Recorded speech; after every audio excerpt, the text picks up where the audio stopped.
Seger banget ya nih lihatnya. Jadi kalau seger tuh dari aromanya memang udah umami banget. Nah kita langsung cobain kepalanya. Jadi kalau Nobi tadi yang cerita, jadi memang cumi ini Cumi tinta hitam.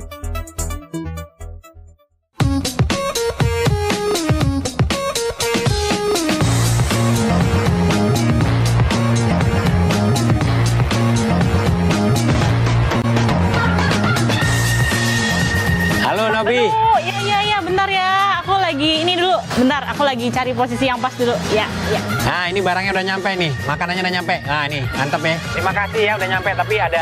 Cumi ini kita juga sempat bikin frozen food sampai sekarang gitu. Itu untuk mengakali penjualan yang sempat menurun pada saat beberapa bulan terakhir ini. Sebenarnya ada pengaruh nggak sih ke segaran bahan bakunya, misalnya cuminya itu dengan cita rasanya ada pengaruh nggak sih? Nah, kalau cuminya nggak segar itu dia tintanya bau. Sebentar nih, aku sebenarnya udah nyiapin cumi yang segar itu kayak gimana.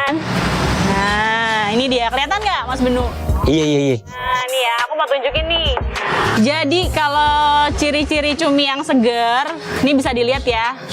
Nah, ini biasanya badannya itu masih kenceng kalau dipegang, kenyal gitu ya. Terus udah gitu, dia juga baunya tuh bau laut gitu, bukan bau yang bau nggak enak gitu kan. Terus juga anggota tubuhnya masih utuh, jadi ada kaki-kakinya ini masih utuh semuanya. Dan yang pasti di dalamnya ada tintanya. Mau dilihatin nggak tintanya? Mau. Nih aku cabut ya kepalanya dari badannya. Nih aku cabut. Nah kalau Mas Benu dan teman-teman pengen tahu, jadi cumi itu di dalam kepalanya ini ada kantong tinta yang warnanya keperakan nih. Kalau aku pencet ya, dia pasti keluar warnanya hitam. Tuh, kelihatan nggak Mas Benu? Nah ini tintanya didapat dari sini gitu. Iya. Sip. Mantap. Jadi aku strateginya aku bikin stok. Jadi kalau supplier aku punya bahan bagus, dia pasti kontak gitu. Meskipun stok kita masih ada, tapi karena cumi fresh ini jarang banget bisa kita temui, biasanya kita nyetok gitu untuk bisa menjaga kualitas cuminya sendiri.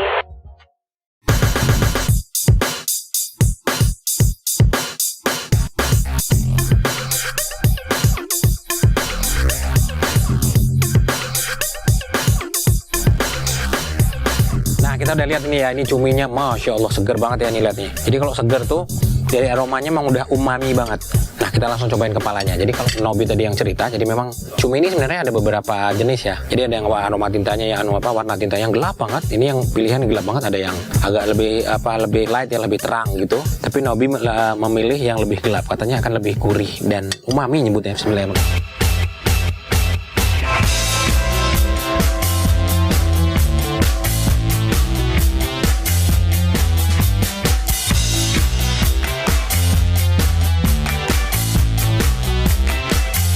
Cuminya lembut banget ya, lembut terus gurih banget, umami banget. Jadi kalau saran Benu, jadi kalau ketika masak cumi yang seger gini, jangan terlalu banyak garamnya karena dia memang ada kandungan modelnya MSG gitu ya, penyedap ya. Tapi ini bukan, ini penyedap alami. Dia ada apa yang bikin gurih itu ada di cumi ini. Jadi kandungan tintanya ini berubah menjadi MSG dan manfaatnya banyak banget. Manfaatnya itu bisa beberapa literatur yang sempat Benu baca, bisa buat mencegah kanker, terus sebagai penyedap juga.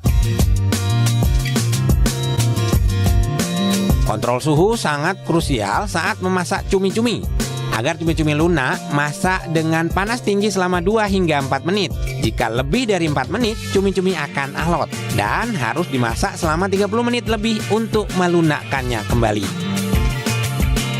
Nah kalau di Eropa sih beberapa ini, jadi mereka menggunakan tinta cumi ini untuk beberapa makanan ya. Jadi memang sayang banget kalau dibuang karena dia kandungan asam aminonya, zat besi dan beberapa item itu penting banget buat tubuh kita. Jadi jangan membuang sesuatu yang memang benar-benar bermanfaat buat kita, terutama ini untuk mencegah kanker ya. Ini beberapa literatur yang